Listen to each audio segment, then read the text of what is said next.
afternoon to all the viewers who are stopping by. Today we'll be having a forum based on the topic alternative and renewable energy. Today I, Hirkesh, will be your host, and we are joined by three panelists. Lian, who will be talking about alternative energy, Syed, who will be talking about renewable energy, and Andrew, who will be talking about both alternative and renewable energy. So energy. Energy is becoming a topic that is becoming more and more spoken about nowadays. This is because of the effects of non-renewable energy on our environment. Many parties and scientific communities are urging people to convert to alternative and renewable energy sources, as that would be the only way to solve our environmental issues. But to the general public, alternative and renewable energy sources, they are interchangeable terms. They mean almost the same thing. However, in the scientific communities, these two terms have very different meanings. So I'll pass it to Lian and then Syed to give us a more in-depth definition of what alternative and renewable energies actually are. Skylar? Alright, so first of all, let's see why is this topic regarding alternative energy is getting more and more attention by the public, especially in these few years. So, alternative energy is commonly defined as the replacement of fossil fuels, which we believe that has caused a serious issue to our environment, such as air pollution. This is due to the burning of fossil fuels to produce electricity, which has produced a large amount of carbon dioxide emissions, which is the important factor leading to global warming and some other environmental issues. So we are trying our best to expand the technologies in different types of alternative energies, such as hydroelectricity, wind energy, solar energy, nuclear energy, and so on. So yeah, to make it short, alternative energy is harvested from the nature, and we hope that it can bring a long-term positive impact to public as well as the environment. Thank you. Okay, Syed? Thank you, Mr. Moderator. Okay, renewable energy, as we can see from its name, renewable, it means that the energy that is produced from sources that can be replenished over time, as it is naturally part of the planet. Where, for example, in our planet, what is natural part of our planet? The water, the sun, which emits sunlight, and also wind. We often see that. So we actually need this kind of energy to generate electricity for what? Since now the human are being more and more dependent on electricity in their daily lives, in almost every single part of their lives. Thank you. I see. But alternative and renewable energy sources still sound very similar. Andrew, could you give us a more in-depth explanation on their differences?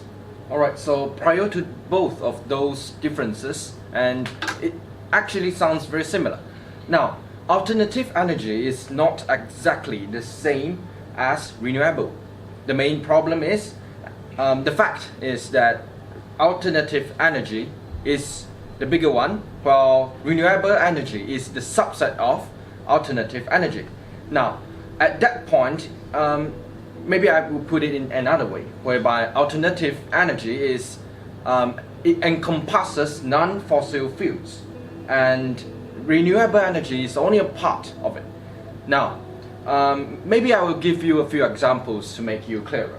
Now, for example, hydrogen power as well as fission power. Both of these are basically very low in generation, so you might not think or listen to them very frequently. But the problem is, renewable energy is much more implemented in our daily lives.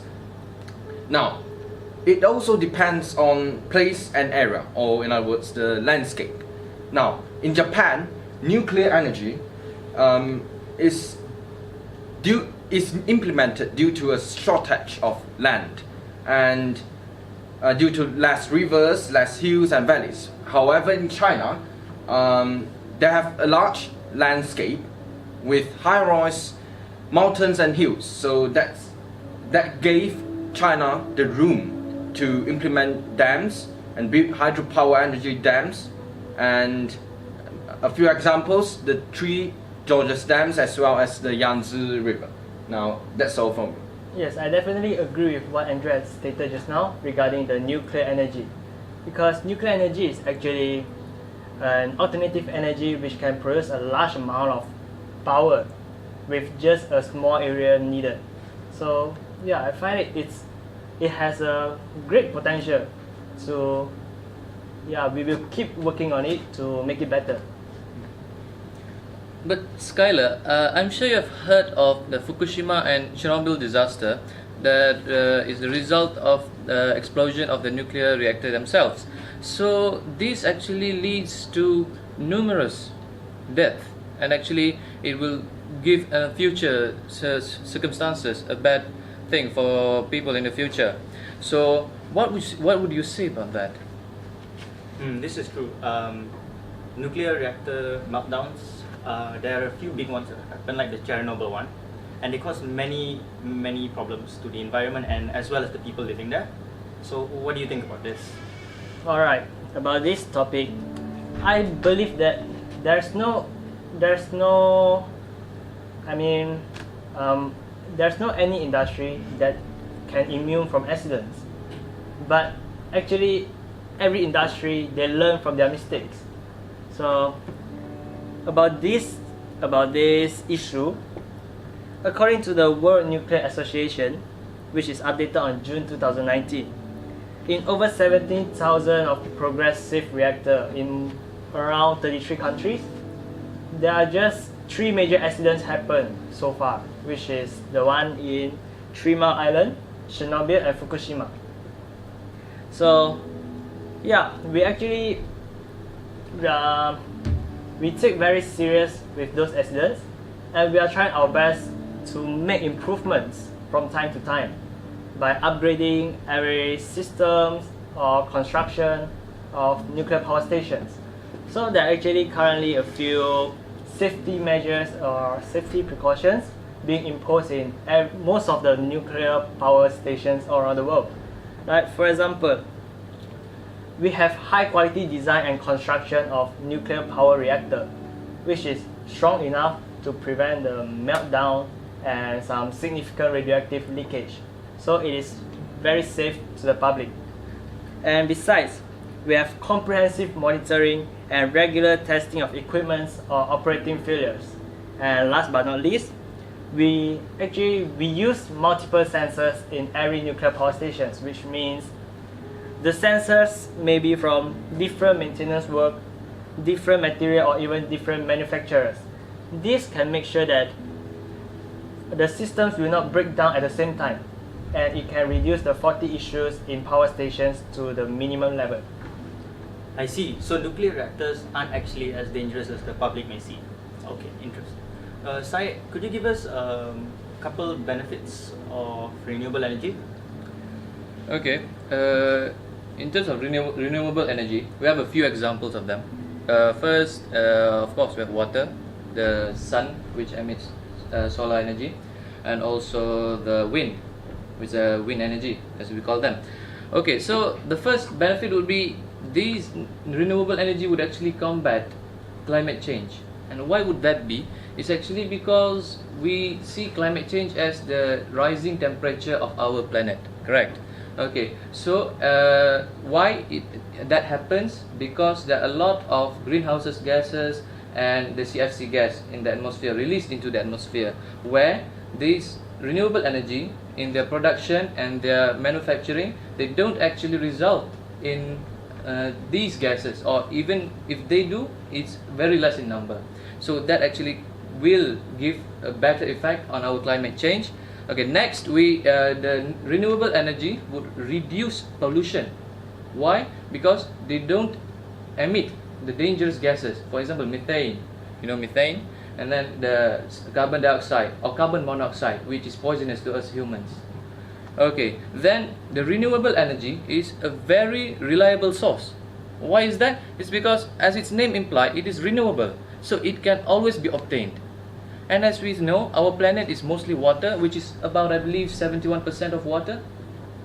So we can always replenish it. We can get it over time. We can get it. And also the sun. The sun is always there. It's always shining on our planet, except if there's clouds, but that can be changed also. And wind. Wind also, in some countries there are strong winds. In some countries there are less wind, but still we can manage to actually harvest that energy. Okay, then this actually will provide job opportunities. Why? For first, the construction, it needs manpower, and then to handle it will require more manpower. So it actually gives us human to correct our own economic value. And so if this is the case, I would like to know, why would we risk ourselves into nuclear power when we actually have a much reliable and safer renewable energy? I beg to differ with that side. In fact, nuclear energy actually has one of the lowest fatalities per unit energy produced. For example, like every year, even energy such as coal, petroleum, or even hydroelectricity has a higher amount of accidents happen compared to nuclear energy, such as air pollution or dams, like the damaged dams. So yeah, since its commercialization in the 1970s, nuclear power has actually successfully prevented about 64 billion tons of carbon dioxide emissions, which is I believe, a very effective amount, and it can definitely make our environment better from air pollution. And so, what actually makes it better than renewable energy is that nuclear, as I mentioned just now, nuclear energy can provide a high amount of power in a short period of time.